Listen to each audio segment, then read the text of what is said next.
ఎన్నో సంవత్సరాలుగా railway gate సమస్యతో ఇబ్బందులు పడుతున్న సంతపేట రైల్వే అగ్రహారం గేట్ ప్రాంత ప్రజలకు ఇక కష్టాలు తీరనున్నాయి.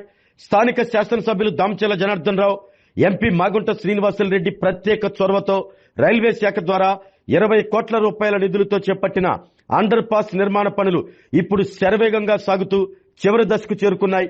రైల్వే గేటు పడిన ప్రతిసారి నగరంలోకి రావాలి అంటే గంటల తరబడి వేచి చూడాల్సిన పరిస్థితి, అత్యవసర సమయాల్లోనూ ప్రజలు తీవ్ర ఇబ్బందులు పడాల్సిన దుస్థితి. ఎన్నో సంవత్సరాలుగా వెంటాడుతున్న ఈ సమస్యకు కూటమి ప్రభుత్వం శాశ్వత పరిష్కారం చూపించింది. పోతురాజుపాలెం, బాలాజీనగర్, అగ్రహారం, అరవ కాలనీతో పాటు పరిసర ప్రాంతాల ప్రజలకు సౌకర్యవంతంగా రాకపోకలు సాగించేలా అండర్ పాస్ను నిర్మిస్తున్నారు. ఒకవైపు నగరంలోకి వెళ్లేందుకు, మరోవైపు తిరిగి కాలనీలకు చేరుకునేందుకు ప్రత్యేక మార్గాలతో పాటు చుట్టుపక్కల డ్రైనేజ్ వ్యవస్థను కూడా అభివృద్ధి చేస్తున్నారు. నిర్మాణ పనులు పూర్తయిన వెంటనే మరో 2 నెలల్లో అండర్ పాస్ ను ప్రజలకు అంకితం చేస్తామని ఒంగోలు శాసనసభ్యులు దామచర్ల జనార్దన్ రావు ప్రకటించారు. దీంతో సంతపేట రైల్వే గేట్ పరిసర ప్రాంతాల ప్రజల చిరకాల కల త్వరలో సాకారం కానుంది.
జెండా కట్టి ఇడుతున్నాడు, టవల్ కట్టినాడు మర్చిపోదాం.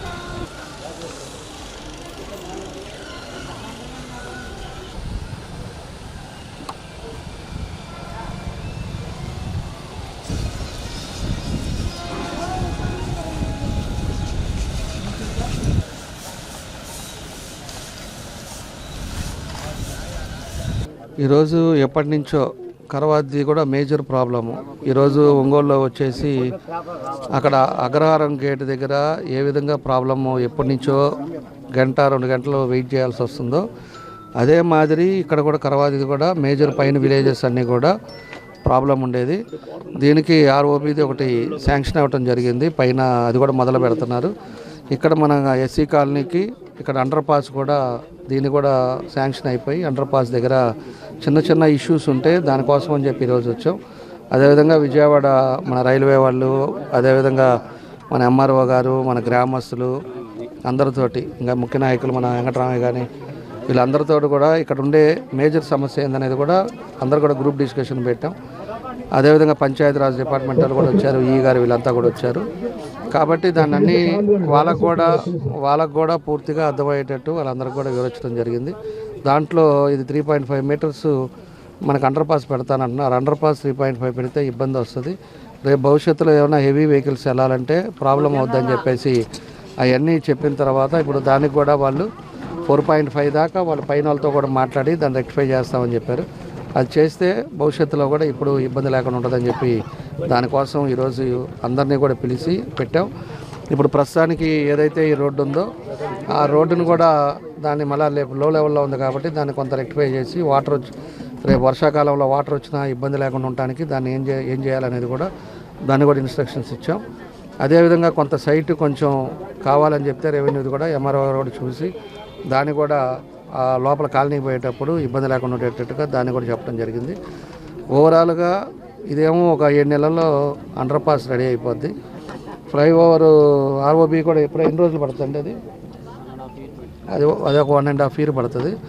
ఏదైనా కూడా 1.5-2 years లోపల పూర్తిగా ఈ 2 కూడా కంప్లీట్ అవుతాయి. ఇంకొక 2 monthsలో ఏమో మన అగ్రహారం గేట్ది కూడా అది కూడా ఓపెన్ చేస్తున్నాం. ఆ తర్వాత సోరరెడ్డిపాలెం కూడా అది కూడా శాంక్షన్ అయింది. టంగుటూరులో కూడా ఒక 2 అయినాయి.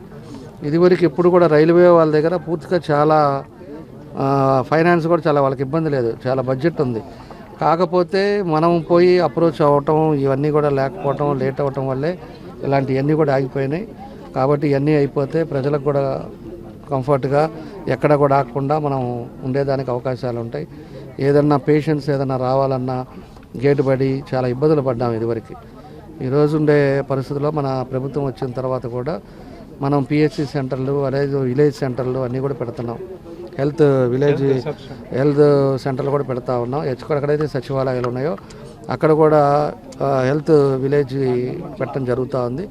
కాబట్టి ఎక్కడికెక్కడికి హెల్త్ ప్రికాషన్స్ కానీ అదేవిధంగా రోడ్స్ కానీ ఇవన్నీ కూడా ఈ ప్రభుత్వంలో అన్నీ జరుగుతున్నాయని చెప్పి కూడా తెలియజేస్తూ ఉన్నాం. కాబట్టి ఇవన్నీ కూడా చేసి దీన్ని ఒక 6-7 నెలల లోపల కంప్లీట్ చేస్తామని చెప్పి కూడా ఈ సందర్భంగా మేము తెలియజేస్తాం. ఆరోగ్యమే మహాభాగ్యం అంటారు, కానీ ఆరోగ్యాన్ని నమ్మకంగా కాపాడే స్థానం ఎక్కడ? ఇది ఒంగోలులో మీకు దగ్గరగా మన Venkataramana nursing home private limited. Caring your life 54 ఏళ్ల విశ్వాసంతో ఇది ఒక హాస్పిటల్ కాదు, ఇది ఒక విశ్వాసం. 3 తరాలుగా వేలాది కుటుంబాలను ఆరోగ్యంగా నిలిపిన ఆదరణ.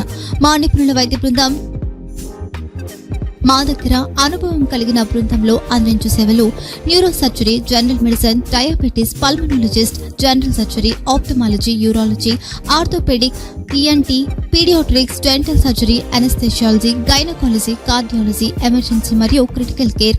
ఒంగోలులో ఆరోగ్యానికి ఒక కొత్త శకం ప్రారంభమవుతుంది. వెంకటరమణ ఐ హాస్పిటల్ ప్రారంభించబడింది.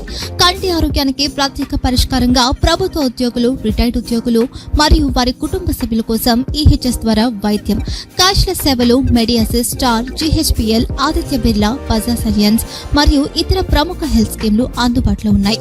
ఆరోగ్యశ్రీ, డాక్టర్ ఎన్టీఆర్ వైద్య సేవానిధి అందుబాటులో ఉన్నాయి. చిరునామా ఆర్టీసీ బస్టాండ్ ఎదురుగా, Kurnool road, Ongole. Phone number 08592282623, cell number 9100679099, eye hospital number 9866484770, website www.venkatramanarsinghome.com, Facebook www.facebook.com/pkrnh. Venkataramana nursing home, 3 తరాల విశ్వాసం, నూతనతతో కూడిన సేవ. మేము కేవలం చికిత్స చేయము, మేము శ్రద్ధ వహిస్తాం, పరిరక్షిస్తాం.